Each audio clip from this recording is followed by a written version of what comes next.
Magandang araw! Kamusta na kayo? Ngayon, ang pag-aaralan natin ay pagtatantiya ng kabuuan, estimating sum na may 3 digit hanggang 4 na digit na addends. Noong nakaraang linggo, pinag-aralan natin ang paghahambing ng halaga ng pera hanggang 1,000. Ngayon naman, kayo ay inaasahang matatantya ang kabuuan, estimating sum na may 3 digit hanggang 4 na digit na addends. Ngayon, subukin natin ang inyong kakayahan.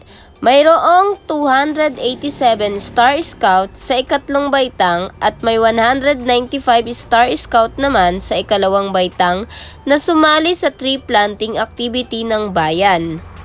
Sagutin ang mga sumusunod na katanungan. Number 1. Ilan ang scouts mula sa ikatlong baitang ang sumali sa tree planting? Ilan ang mula sa ikalawang baitang?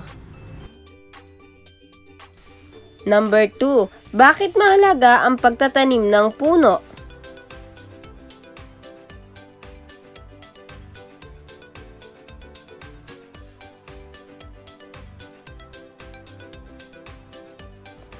Number 3. Sa iyong pagtantya, ilang Star Scout ang sumali?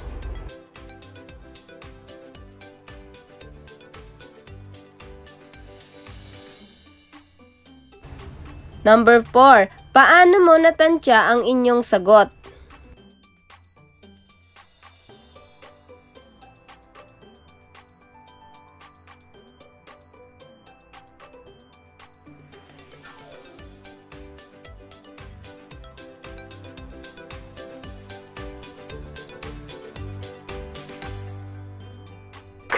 Magaling! Tama ang inyong mga kasagutan.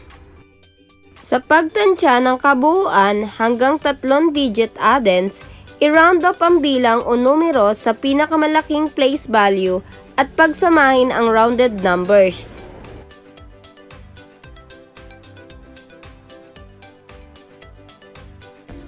Narito ang mga sumusunod na paraan sa pagtantya ng kabuuan. Meron tayong 1,289, ira-round up natin sa 1,300. At meron tayong 2,625, ira-round up natin sa 2,600. Ang estimated sum natin ay 3,900. At ang actual sum naman ng 1,289 plus 2,625 ay 4,114. Ang 4,114 ay malapit sa estimated sum na 3,900, kaya ang sagot ay makatwiran. Para lubos mong maunawaan ang ating aralin, i-round up ang bawat addends at ibigay ang natantiyang kabuuan o estimated sum.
Tandaan, sa pagtatantya ng kabuuan na may 3 digit hanggang 4 na digit, I-round up ang numbers sa pinakamataas na place value. Pagkatapos, i-add ang rounded numbers.